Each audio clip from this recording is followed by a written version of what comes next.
नमस्कार, grand news network में आप सभी का स्वागत है और मैं हूं आपके साथ पुरुषोत्तम दुबे। खबरों का सिलसिला शुरू करें उससे पहले एक नजर आज की हेडलाइंस पर।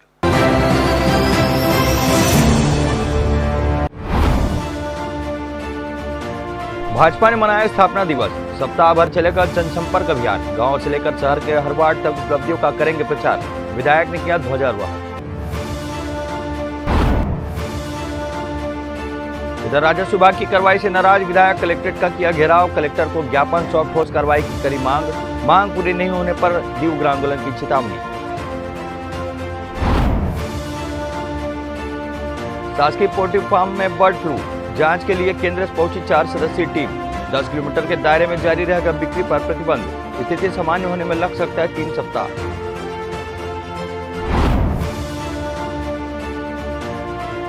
छत्तीसगढ़ प्रदेश लिपिक वर्ग कर्मचारी संघ ने अपनी मांगों को लेकर कलेक्टर को सौंपा ज्ञापन। सुरक्षा, पदोन्नति और निलंबित कर्मचारी की बहाली की करी मांग।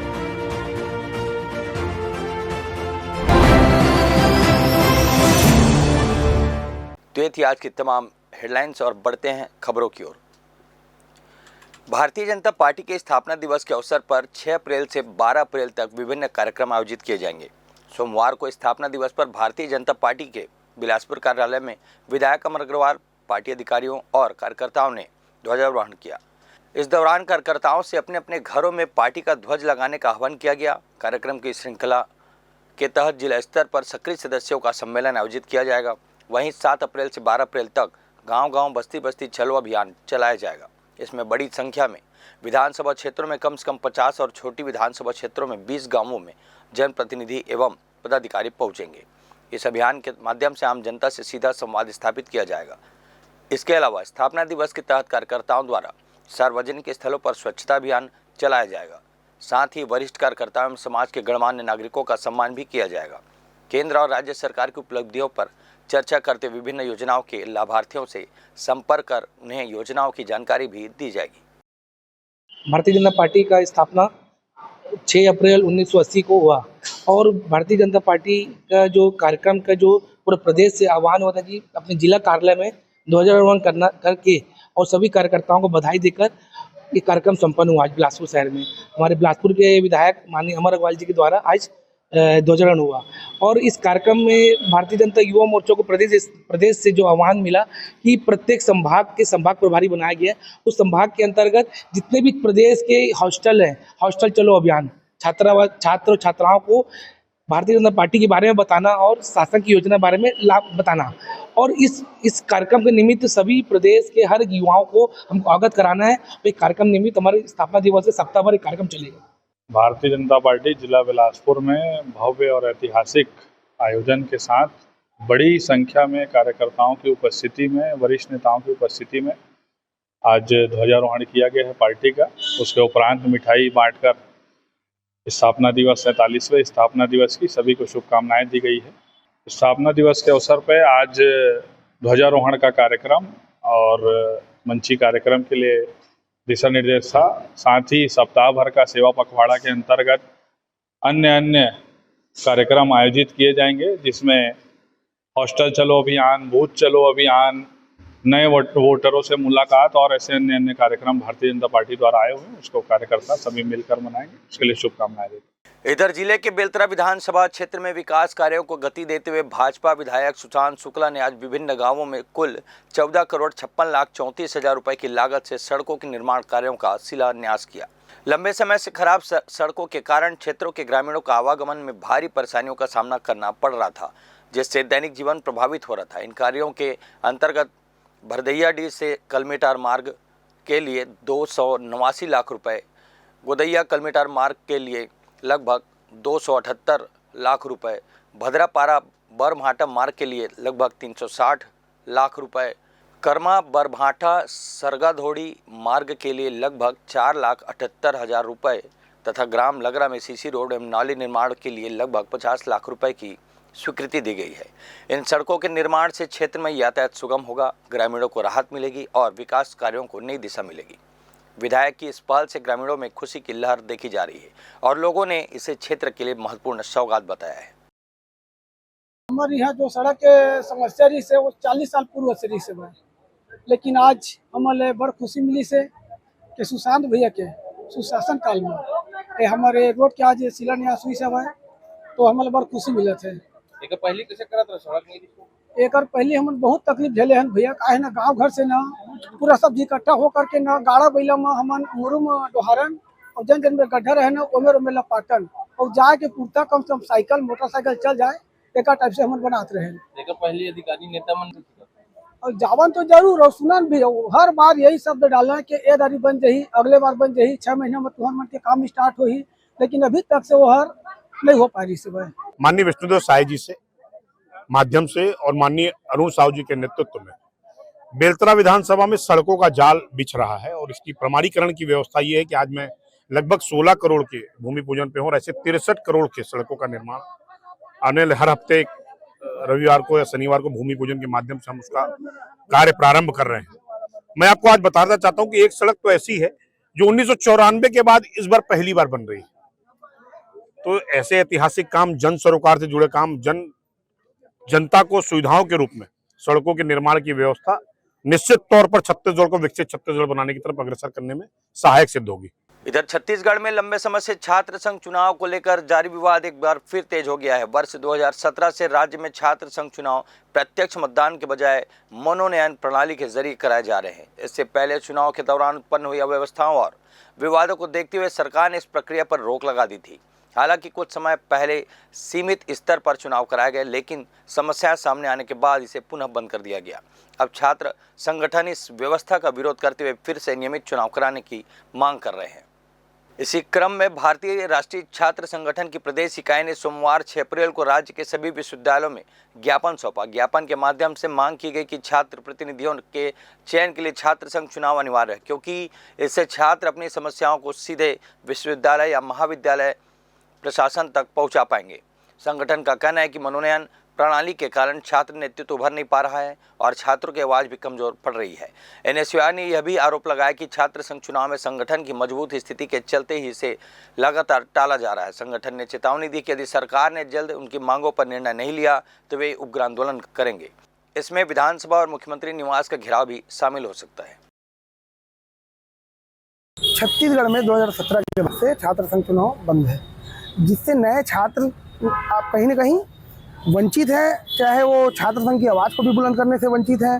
और सेंट्रल यूनिवर्सिटी का मुद्दा आप देखेंगे लगातार, इसीलिए छात्र कहीं ना कहीं पीछे हट रहे थे। इसलिए आज पूरे छत्तीसगढ़ प्रदेश में प्रदेश एनएसयूआई के आह्वान में प्रत्येक विश्वविद्यालयों में अलग अलग टीम के द्वारा आज विरोध प्रदर्शन किया गया। इसी क्रम में बिलासपुर के अटल बिहारी वाजपेयी विश्वविद्यालय में भी एनएसयूआई के साथियों द्वारा विरोध प्रदर्शन किया गया और तत्काल छात्र संघ को बहाल करने हेतु राज्यपाल के नाम कुलपति को ज्ञापन सौंपा गया है। और अगर बहाली नहीं होती है तो इसका पुरजोर विरोध होगा और प्रदेश भर में कलेक्ट्रेट में आंदोलन होगा और राज्यपाल के नाम और राष्ट्रपति के नाम ज्ञापन दिया जाएगा। लगातार मैंने आपको प्रेस कॉन्फ्रेंस के माध्यम से भी बताया था कि हम लोग आंदोलन करेंगे, जैसे कि प्रदेश के और जैसे प्रदेश से आदेश हुआ था तो 30 तारीख को हम लोगों ने जितने भी जिले में और प्रदेश भर के जितने महाविद्यालय हैं वहाँ ज्ञापन दिया था शांतिपूर्वक।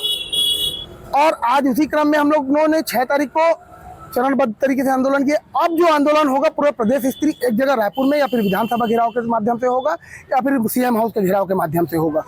क्या कारण समझ आ रहा है कि इतने लंबे समय से छात्र संघ चुनाव होता है? देखिए, पूर्व में भी आप लोग अगर रिजल्ट में जाएंगे ना तो कहीं ना कहीं हर चुनाव में छात्र संघ का जब चुनाव है तो एनएसयूआई ने बाजी मारी है। चाहे भारतीय जनता पार्टी की सरकार 15 साल थी उस समय भी और जब चुनाव हुए तब भी। वक्त हो चला एक छोटा सा ब्रेक लेने का, तब तक बने रहिए आप ग्रैंड न्यूज पर। जय जया प्राइवेट ITI NCVT से मान्यता प्राप्त एंड ISO सर्टिफाइड 10वीं पास विद्यार्थियों के लिए 2 year electrician course, OPA 1 year course, computer operating and programming assistant course, best classroom facility, admissions open. Jai Jaya private ITI, riverview colony, Koni, Bilaspur, Chhattisgarh. Break के बाद आप सभी का स्वागत है। कोटा विधानसभा क्षेत्र के विधायक अटल श्रीवास्तव ने सोमवार को कलेक्ट्रेट का घेराव किया। वे अपने समर्थकों और क्षेत्रवासियों के साथ कलेक्ट्रेट पहुंचे और राजस्व विभाग की कार्यप्रणाली के खिलाफ विरोध दर्ज कराया। विधायक ने आमागोहन गांव के ग्रामीणों की शिकायतों को प्रमुखता से उठाते हुए राजस्व अधिकारियों पर गंभीर आरोप लगाए। ग्रामीणों का आरोप है कि क्षेत्र के पटवारी अंकित स्वर्णकार द्वारा लगातार अनियमितताएं की जा रही है, जिससे लोगों को परेशानियों का सामना करना पड़ रहा है। इस मामले को लेकर ग्रामीणों में काफी आक्रोश भी देखने को मिला। उन्होंने प्रशासन के खिलाफ नारेबाजी भी की। विधायक अटल श्रीवास्तव ने मांग की है कि संबंधित पटवारी सहित दोषी राजस्व अधिकारियों पर तत्काल सख्त कार्रवाई की जाए। उन्होंने यह भी चेतावनी दी है कि यदि जल्दी कार्रवाई नहीं हो गई तो आंदोलन और भी तेज किया जाएगा। इसी मामले में प्रशासन ने जांच का आश्वासन भी दिया है। ये राजस्व विभाग का मामला है। पटवारी हल्का आमागोहन पटवारी हल्का नंबर 1 पर अंकित स्वर्णकार करीब 3 साल से वहाँ पे पटवारी है और लगातार उसकी शिकायतें मिल रही हैं। जब धान लगता है तो गिरदावली के नाम पर, जब धान की पैदावार हो जाती है तो सत्यापन के नाम पर पटवारी लोगों के भूस्वामी हक को अलग कर देना, किसी का नाम काट देना और लगातार पैसे वसूली की शिकायत हो रही है। 2 बार मैंने एसडीएम से शिकायत की गाँव वालों के कहने पर कोई कार्रवाई नहीं। उसको किसका संरक्षण प्राप्त है, इसको लेकर पूरे गांव वाले बहुत आक्रोशित हैं। 2 दिन पहले मैं आमागोहन गया था, तब वहाँ बहुत आक्रोश था। मैंने बोला एक बार कलेक्टर साहब से बात करते हैं कि ऐसे भ्रष्ट पटवारी को तत्काल निलंबित किया जाए, उसको वहाँ से हटाया जाए। आज आश्वासन मिला है जनगणना के कारण, पर मैं चाहता हूँ कि कोई ऐसी अनहोनी स्थिति ना बने, क्योंकि गांव के लोग बहुत ज़्यादा प्रताड़ित है उस पटवारी से और वो दादागिरी जैसा कर रहा है। अगर वो नहीं माना या प्रशासन ने 7 दिन के अंदर निर्णय नहीं लिया तो हम गांव वालों के साथ मिलकर खुद वहाँ निर्णय करेंगे कि पटवारी हल्का नंबर में घुसेगा कि नहीं घुसेगा। क्योंकि लगातार शिकायत के बाद भी अगर कार्रवाई नहीं होती है तो किसके पास जाएँ गुहार करने के लिए? जब कलेक्टर नहीं सुनेंगे, एसपी नहीं सुनेंगे तो कौन सुनेगा? तो इन गाँव वालों की समस्या अगर नहीं हटाई गई, उस भ्रष्ट पटवारी को नहीं हटाया गया, इसका मतलब कि वहाँ के अधिकारियों की मिली भगत है, उनका जो भ्रष्टाचार का पैसा वहाँ के अधिकारियों से बढ़ता है, इसलिए उसको वहाँ से नहीं हटा रहे हैं। यह हमारा आरोप। देखिए, राजस्व विभाग में तो हर जगह शिकायत है, पर ये शिकायत की इंतहा हो गई है कि जब पिछले 1 साल से लगातार शिकायत उस पटवारी के नाम पर हो रही है। गिरदावली के नाम पर किसानों को, आदिवासियों को परेशान किया जा रहा है। किसी की ज़मीन को सरकारी बता दिया जाता है, किसी की ज़मीन को वन अधिकार बता दिया जाता है और इस तरीके से पैसे को लेकर इसकी वीडियो रिकॉर्डिंग हमारे पास है, इसकी फ़ोन पे जो व्हाट्सअप चैट है वो हमारे पास है। उसके बाद अगर कार्रवाई नहीं होगी तो हम क्या करेंगे? फिर कानून जब अपना काम नहीं करेगा। हाँ जी, पूरा का पूरा गांव पीड़ित है उससे। लगातार शिकायतें। ये देखिए, एक गांव के 80-90 लोग आए, पूरे तो नहीं आ सकते, पर सब पूरे प्रतिनिधि लोग यहाँ एक ही गांव के लोग आए हुए हैं। और उस पटवारी हल्का नंबर हटाने के लिए अगर पेशी भी तारीफ मिलेगी तो हम गांव वाले उस पटवारी को उस पटवारी हल्का नंबर में आने से रोकेंगे। अगर 7 दिन के अंदर इसमें निर्णय नहीं हुआ तो पूरे गाँव वाले घेराबंदी करेंगे। उस पटवारी आएगा तो फिर उसको देखा जाएगा वहाँ पर। इसमें पटवारी हल्का नंबर 1 जो है बेलगना एरिया के, उस पटवारी की शिकायत थी। हमने जांच के लिए एसडीएम साहब को उसमें बताया। प्रधानमंत्री आवास योजना सबके लिए आवास मिशन के अंतर्गत मोर मकान मोर आस योजना में ड्रीम इनक्लेव अशोकनगर स्लम क्षेत्र में निर्मित ईडब्ल्यूएस आवास के आवंटन के बाद हितग्राही को अब तक कब्जा और आवागमन की सुविधा नहीं मिल पाई है। हितग्राही को 12 दिसंबर 2025 को लॉटरी के माध्यम से आवास क्रमांक A26 का आवंटन 30 वर्षीय पट्टे पर किया गया था। नगर निगम द्वारा निर्धारित 3,39,000 रुपये की अंशदान राशि में से हितग्राही द्वारा किस्तों में राशि जमा भी कर दी गई। 24 फरवरी 2026 को निगम द्वारा कब्जा लेने के लिए बुलाया गया, लेकिन मौके पर पहुंचने पर रास्ते को लेकर विवाद उत्पन्न हो गया। कॉलोनी के पूर्व निवासियों द्वारा आवागमन के लिए निर्धारित मार्ग का विरोध किया गया। निगम अधिकारियों ने विवाद सुलझाने का आश्वासन दिया और 9 मार्च 2026 को 10 दिन का समय भी दिया था, लेकिन अब तक समाधान नहीं हो सका। हितग्राही ने बताया कि बैंक से लिए गए लोन की EMI शुरू हो चुकी है, जिससे आर्थिक बोझ बढ़ गया है। ऐसे में उन्होंने नगर निगम से जमा अंशदान राशि वापस करने की मांग की है। हम लोगों को प्रधानमंत्री आवास अलॉटमेंट हुआ है और हम लोगों का लोन सेक्शन हुआ है। हम लोगों का ये दूसरा किस्त 7 तारीख को पड़ने वाला है, लेकिन हमारे रास्ता और घर दोनों हम लोगों को नहीं मिला है अभी तक। क्यों नहीं मिला है रास्ता? मतलब कॉलोनी वाले बोल रहे हैं ये रास्ता नहीं है, कॉलोनी के अंदर में प्रधानमंत्री आवास है, और नगर निगम प्रशासन बोल रहे हैं कि लेआउट में नक्शा में वही रास्ता है, वहीं से आप लोगों को आना जाना करना है। लेकिन अभी तक कोई भी उचित कार्रवाई किसी की तरफ से, न नगर निगम की तरफ से न कलेक्टर साहब की तरफ से कोई उचित कार्रवाई नहीं किया गया है। कहाँ का मामला है ये ड्रीम इनक्लेव कॉलोनी का, यही बीरकोना रोड। समस्या हम लोगों को जब से ये मिला, हम लोगों को कब्जा प्रमाण पत्र फिर 3-4 महीने जैसे हो गए हम लोगों को। पूरा फाइनेंस भी हो चुका है बैंक से हम लोगों का फाइनेंस भी हो गया है, किस्ती भी कटना चालू हो गया है हम लोगों का। ये दूसरा किस्त कटने वाला है 7 तारीख को हम लोगों का। अभी क्या मांग है, अभी क्या चाह रहे हैं? हम लोग ये चाह रहे हैं कि हमें घर और रास्ता दोनों दिया जाए, आगे चल के भविष्य हमें कभी भी कोई भी परेशानी दिक्कत नहीं होना चाहिए। तो वहाँ क्षेत्रीय विधायक से मिले? क्षेत्रीय विधायक जी से भी मिल चुके हैं, बस आश्वासन बस दे रहे हैं कि देखते हैं करते हैं, बाकी कुछ नहीं हो रहे हैं। वो बोले हैं, उनसे मिलने गए थे तो कि विधायक जी बोले हैं कि ठीक है मैं देख लेता हूँ, बात कर लेता हूँ, फिर मैं आप लोगों को बताता हूँ। बाकी अभी तक कुछ भी, हम लोग 2-4 महीने से घूम रहे हैं, कुछ भी कार्रवाई नहीं किया गया है। ये आवास योजना हम लोग का लॉटरी वाला सिस्टम था जिसमें आवंटन हुआ है, उसको हम लोग को ना क्या बोलते हैं, ना तो रास्ता मिल रहा है ना घर मिल रहा है। हम लोग अपना मंगलसूत्र बेच के हम लोग ना क्या बोलते हैं किस्त पटाए हैं, लोन लिए हैं, तो इसको हम लोग को सॉल्यूशन मिल ही नहीं रहा। हम लोग को महीना वर्ष हो गया घुमा रहे, इधर इसके पास जाइए उसके पास जाइए, तो हम किसके पास जाइए? यही हमारा समस्या है कि हमको घर दिया जाए और रास्ता दिया जाए, ये हमारी समस्या है। मोर आवास के अंतर्गत प्रधानमंत्री आवास योजना के अंतर्गत मोर आवास विज्ञापन निकाला नगर निगम ने। सबने फॉर्म भरा, इनको लॉटरी के माध्यम से मकान आवंटित हुआ, मकान नंबर आवंटित किए। उन्होंने कहा कि आप पैसे पटाइए। कुछ लोगों ने लोन लेके पैसा पटाया है, 8-10 लोगों ने, 29 मकान बने हुए हैं। अब ये जो लोन पटा चुके हैं, जिन्होंने किस्त पटा दिए हैं, वो वहाँ जा रहे हैं कॉलोनी के अंदर, तो कॉलोनी वाले उनको अंदर जाने ही नहीं दे रहे। आप किसकी परमिशन से? नगर निगम के अधिकारी वहाँ गए भी थे इनको कब्जा दिलाने के लिए, लेकिन वहाँ किसी का विधायक किसी के उसमें आके वो लोग वापस आ गए लोग बैरंग। अब ये लोग चक्कर काट रहे, महापौर के पास भी गए, आयुक्त के पास भी गए, कलेक्टर साहब के पास भी आए, लेकिन कोई कलेक्टर साहब का कलेक्टर साहब आश्वासन दे रहे, देखते हैं करके केस का देखते हैं। महापौर के पास जाए बोले देखते हैं, भवन अधिकारी के पास गए थे बोले देख रहे हैं। तो कोई भी किसी भी प्रकार से असल लोन पटा दिए, लोन के किस्त क्षेत्रीय विधायक का क्या कहना है? क्षेत्रीय भी आश्वासन दे रहे हैं वो भी, सर मैं देखता हूँ 1-1.5 महीने की इनका लोन का पैसा भी कट रहा है सर, और घर का किराया भी पटा रहे हैं। तो परेशानी समस्या बहुत बड़ी खड़ी हो गई है। गरीब लोग, सब मध्यम वर्ग के लोग हैं सर, कोई लोग सोना को गिरवी रख के लोन लिया हुआ है सर, इन्हें बहुत तकलीफ जा रही है। तो हमारी सिर्फ यही मांग है कि हम जिन्होंने किस्त पटाया कम उनको तो कम है, जिन्होंने लोन पर लिया हुआ है उनको कम मकान में शिफ्ट कराइए। वो निगम का काम है, लेआउट के आधार पर आपने मकान बनाया तो क्या समस्या है वो निगम समझेगी ना भाई, आपने जब बनाया उस समस्या को वो नगर आप लोगों का मकान में शिफ्ट करिए सर। 29 मकान है, गरीबों की समस्या है, कहाँ जाएंगे बताओ, इतने लोग का परिवार है। इधर गर्मी के मौसम में बढ़ते तापमान के साथ बिजली की मांग भी तेजी से बढ़ रही है, जिससे ओवरलोड और लो वोल्टेज की समस्या आम हो गई है। शहर के कई इलाकों में उपभोक्ताओं को इस परेशानी का सामना करना पड़ रहा है। खासकर पीक आवर्स के दौरान स्थिति और भी गंभीर हो जाती है। इन समस्याओं को ध्यान में रखते हुए बिजली विभाग लगातार समाधान के प्रयास में जुटा हुआ है। अधीक्षण अभियंता एस.के. जांगड़े ने बताया कि गर्मी के दिनों में वोल्टेज और लोड की समस्या स्वाभाविक रूप से बढ़ जाती है, जिसे नियंत्रित करने के लिए विभाग द्वारा आवश्यक कदम भी उठाए जा रहे हैं।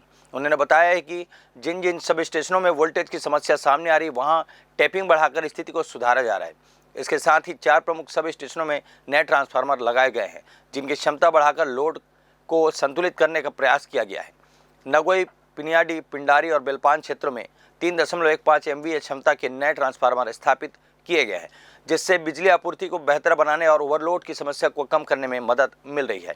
विभाग का कहना है कि इससे उपभोक्ताओं को राहत मिलेगी। इसके अलावा शहर के विभिन्न क्षेत्रों में भविष्य की जरूरतों को देखते हुए नए सब स्टेशन स्थापित करने की तैयारियां भी की जा रही है। साथ ही वितरण ट्रांसफार्मरों पर भी काम किया जा रहा है, ताकि किसी एक ट्रांसफार्मर पर अधिक लोड न पड़े और बिजली आपूर्ति सुचारू बनी रहे। और गर्मी को देखते हुए हम लोग जो खास करके अभी जो समस्या आ रही थी, हम लोग लगातार इसमें समीक्षा ले रहे हैं। और जहाँ जहाँ पर खास करके सब स्टेशन में हमारा ओवरलोडिंग की समस्या आ रही है या वोल्टेज का प्रॉब्लम आ रहा है, तो इसमें हम लोग काम कर रहे हैं। जहाँ पर वोल्टेज प्रॉब्लम आ रहा है उसमें टैपिंग बढ़ाकर वोल्टेज को ठीक कर रहे हैं। और उसके साथ साथ में अभी हम लोग 4 सब स्टेशन में 4 में नया ट्रांसफार्मर लगाए हैं और 1 में उस ट्रांसफार्मर की क्षमता वृद्धि की है। गनियारी में 3.15 के ट्रांसफार्मर के स्थान पर 5 MVA का लगाया गया है 2 दिन पहले। और उसके साथ साथ अभी नगोई है, बनियाडी है और पेंडारी है और दूसरा बेलपान है। इन चारों जगह में नया 3.15 का ट्रांसफार्मर लगा के अभी लोड को सभी मैनेज किया गया है। और उसके साथ साथ में नया सब स्टेशन भी हम लोग काम शुरू किए हैं। उसमें थोड़ा सा समय लगेगा, 3-4 महीने का समय लगेगा, जिसमें हमारा जो पौड़ी है, उसलापुर है, विजयपुर है, इधर जोंधरा है और इस तरह से ये सब स्टेशन बना रहे हैं ताकि लोड का आने वाले समय में किसी प्रकार का कोई भी समस्या ना हो। इसके साथ साथ में हम लोग, ये तो सब स्टेशन है और उसके साथ साथ में वितरण ट्रांसफार्मर में भी काम कर रहे हैं। वितरण ट्रांसफार्मर का भी हम लोग लोड असेस किए हैं। जहाँ जहाँ पर लोड 80% से अधिक है और वहाँ पर क्षमता वृद्धि करने का गुंजाइश है, जैसे 63 से 100 करने की गुंजाइश है तो 63 से 100 कर रहे हैं। और उसके साथ साथ में एडिशनल ट्रांसफार्मर का भी सर्वे करते हैं। वक्त हो चला एक और छोटा सा ब्रेक लेने का, तब तक आप बने रहिए ग्रैंड न्यूज पर। जय जया प्राइवेट ITI NCVT से मान्यता प्राप्त एंड ISO सर्टिफाइड 10वीं पास विद्यार्थियों के लिए 2 year electrician course, OPA 1 year course, computer operating and programming assistant course, best classroom facility, admissions open. Jai Jaya private ITI, riverview colony, Koni, Bilaspur, Chhattisgarh. Break के बाद आप सभी का फिर से स्वागत है। बिलासपुर में बर्ड फ्लू की पुष्टि होने के बाद केंद्र सरकार ने स्थिति को गंभीरता से लेते हुए एम्स के विशेषज्ञों की एक उच्च स्तरीय टीम को सोमवार को निरीक्षण के लिए भेजा है, जो मुख्य रूप से कोनी स्थित शासकीय कुक्कुट पालन केंद्र और उसके आसपास के 1 किलोमीटर के कंटेनमेंट एरिया का बारीकी से सर्वे करेगी। इस टीम का प्राथमिक उद्देश्य ग्राउंड जीरो पर जाकर संक्रमण रोकने के लिए उठाए गए कदमों का मूल्यांकन करना है, जिसमें हजारों पक्षियों को नष्ट करने की वैज्ञानिक प्रक्रिया, प्रभावित क्षेत्रों के सैनिटाइजेशन और वर्तमान सर्विलांस व्यवस्था की गहन जांच शामिल होगी। प्रशासन अब तक एहतियात के तौर पर लगभग 13 लाख रुपए मूल्य की सामग्री से हजारों मुर्गियों, बटेरों, बतखों और अंडों को नष्ट कर चुका है। साथ ही मानव स्वास्थ्य की सुरक्षा सुनिश्चित करने के लिए संदिग्धों की निरंतर सैंपलिंग की जा रही है। शहर में चिकन और अंडे की दुकानों पर फिलहाल रोक बरकरार है और प्रशासन द्वारा 9 सदस्यीय रैपिड रिस्पांस टीम के माध्यम से कड़ी निगरानी रखी जा रही है। पशु चिकित्सा विभाग के ज्वाइंट डायरेक्टर GS तंवर के अनुसार स्थिति अभी नियंत्रण में है और केंद्रीय टीम की तकनीकी रिपोर्ट के आधार पर भविष्य में प्रतिबंधों में ढील देने या नई रणनीति अपनाने पर अंतिम निर्णय लिया जाएगा। इधर बिलासपुर में शासकीय पोल्ट्री फार्म में बर्ड फ्लू के मामले सामने आने के बाद प्रशासन ने पूरे क्षेत्र में सख्त पाबंदियां लागू कर दी है। जिला प्रशासन को 24 मार्च को इस संक्रमण की जानकारी मिली थी, जिसके बाद से लगातार स्थिति को नियंत्रित करने का प्रयास किए जा रहे हैं। प्रभावित क्षेत्र के 10 किलोमीटर के दायरे को प्रतिबंधित घोषित कर वहां विशेष निगरानी और जांच अभियान चलाया गया। सोमवार को केंद्र द्वारा गठित 4 सदस्यीय टीम बिलासपुर पहुंची और शासकीय पोल्ट्री फार्म का निरीक्षण किया। टीम ने पूरे घटनाक्रम की विस्तृत जानकारी ली और जिला प्रशासन द्वारा की गई व्यवस्थाओं का जायजा लेते हुए रिपोर्ट तैयार की। अधिकारियों के अनुसार अब तक 10 दिनों में कोई नया संक्रमण सामने नहीं आया है, जो राहत की बात है। हालांकि जांच टीम ने प्रारंभिक स्तर पर कुछ चूक होने की संभावना जताई है, जिसकी जांच जारी है। विशेषज्ञों का मानना है कि यह संक्रमण बाहर से आए पक्षियों के माध्यम से फैल सकता है। फिलहाल 10 किलोमीटर के दायरे में प्रतिबंध यथावत रखा गया है और सतर्कता बरती जा रही है। अधिकारियों ने बताया कि स्थिति को पूरी तरह सामान्य होने में कम से कम 3 सप्ताह का समय लगेगा, जबकि पूरी तरह स्थिरता आने में 2 से 3 महीने का समय लग सकता है। इस दौरान सभी आवश्यक पाबंदियां लागू रहेंगी। प्रशासन ने भी स्वीकार किया कि आर्थिक नुकसान हो रहा है, लेकिन लोगों की सुरक्षा सर्वोच्च प्राथमिकता है। यहाँ जो एक शासकीय पोल्ट्री है, वहाँ पे हमें एक पुष्टि हुई है कि H5N1 का इन्फेक्शन था, जिसको एवियन इन्फ्लुएंजा कहा जाता है। तो इसके लिए यहाँ पे इन्होंने पूरी व्यवस्था कर ली है। 24 तारीख को ये इन्फेक्शन डिटेक्ट हुआ था। उसके बाद इन्होंने वहाँ पे डिसइंफेक्शन कर दिया है और वो कलिंग ऑपरेशन कर दिया है।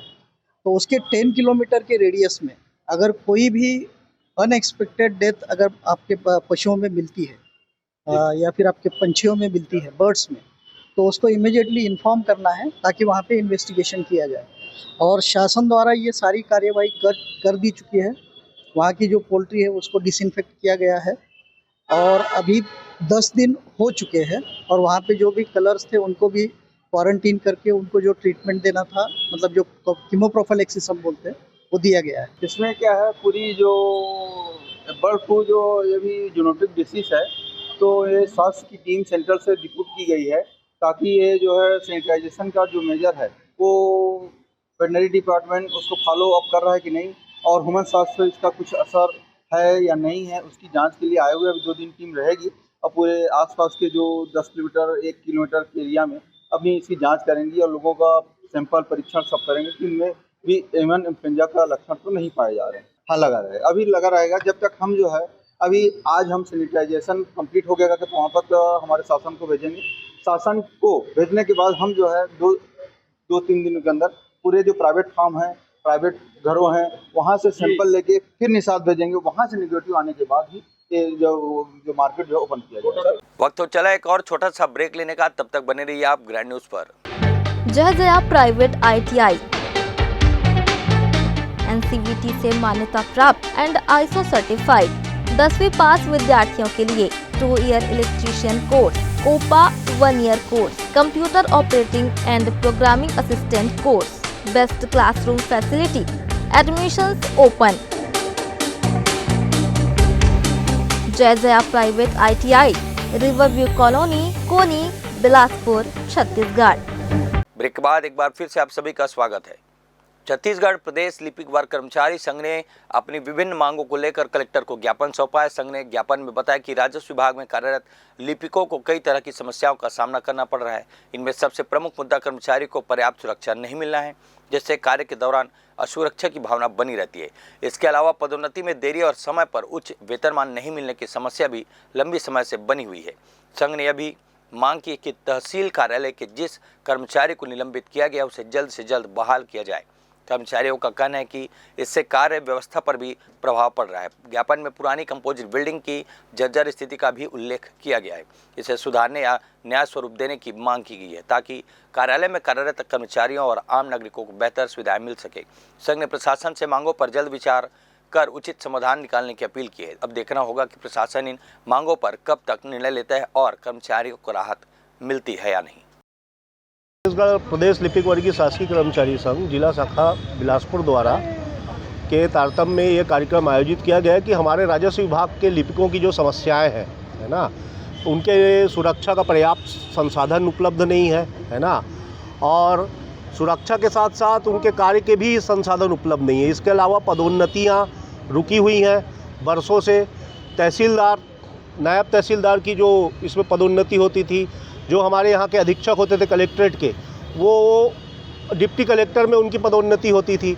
ऐसे राजस्व विभाग में बहुत सारी समस्याएं हैं जिसमें समयमान, वेतनमान, पदोन्नतियाँ, इन सब को लेकर आज हम लोग यहाँ माननीय कलेक्टर महोदय को सचिव के नाम का ज्ञापन सौंपने आए हैं। साथ ही साथ हमारे तहसील के साथी प्रहलाद नेताम जी, जिनको निलंबन किया गया है, मैं आपको बताना चाहूँगा कि छत्तीसगढ़ शासन द्वारा एक आदेश जारी किया गया है जिसमें लघु शास्ति मामले में निलंबन का प्रावधान ही नहीं है ना।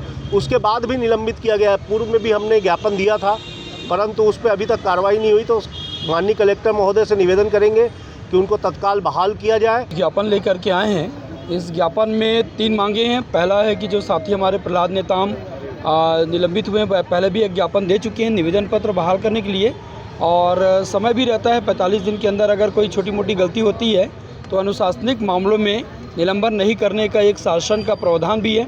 और उसी नियमों के तहत हम लोग निवेदन करते हैं कि जल्द से जल्द साथी प्रहलाद नेताम को बहाल करें, और बहाली करने के बाद जो शासकीय दायित्व का निर्वहन उनसे लिया जाना है वो लें। इसके पश्चात दूसरा जो ज्ञापन वो हमारी पुरानी कंपोजिट भवन को लेकर के है। पुरानी कंपोजिट भवन आप सभी लोग देख रहे हैं कि जीर्ण शीर्ण अवस्था में है और उसकी रिपेयरिंग और मरम्मत कराई जानी अनिवार्य है। दूसरा है जो महिलाओं के लिए पिंक टॉयलेट जो है, जैसे यहाँ कलेक्ट्रेट में बना हुआ है वैसे ही पिंक टॉयलेट हमारे नए और पुराने कंपोजिट भवन में हम लोग बनवाने का निवेदन कर। मेरा क्या है, पुराना कार्य विभाजन हुआ था और पुराना कार्य विभाजन का आज तक पालन नहीं हुआ है। नया कार्य विभाजन और दे दिए हैं और जिसको मैं पालन नहीं किया इसलिए मेरे को निलंबित किया गया है। आप क्या चाहते हैं जी? आप क्या चाहते हैं? मैं क्या है, पहले के जो कार्य विभाजन हुआ है उसका आदेश पहले पूरा हो जाए, उसके बाद मैं कोई भी कार्य विभाजन में मैं तैयार हूँ कार्य करने के लिए, और मेरे निलंबन को बहाल कराने के लिए मैं संघ से आग्रह है। इधर मसीह समाज द्वारा ईस्टर का पर्व अत्यंत श्रद्धा और उत्साह के साथ मनाया गया, जिसके उपलक्ष्य में आयोजित विशेष प्रार्थना सभा में बड़ी संख्या में श्रद्धालु एकत्रित हुए। कार्यक्रम के दौरान स्थानीय चर्च के फादर ने प्रभु यीशु मसीह के जीवन और उनके बलिदान पर प्रकाश डालते हुए बताया कि किस प्रकार उन्होंने मानवता के कल्याण के लिए असीम पीड़ा सही। फादर सली ने कहा कि ईसा मसीह ने अपने जीवन के अंतिम वर्षों में शिष्यों के साथ मिलकर बीमारों की सेवा की और समाज को प्रेम और शांति का मार्ग भी दिखाया। फादर ने अपने संबोधन में इस बात पर विशेष जोर किया कि सूली पर चढ़ाए जाने के तीसरे दिन प्रभु यीशु का पुनर्जीवित होना इस बात का प्रमाण है कि बुराई पर हमेशा अच्छाई की जीत होती है और मृत्यु के बाद भी जीवन का अस्तित्व होता है।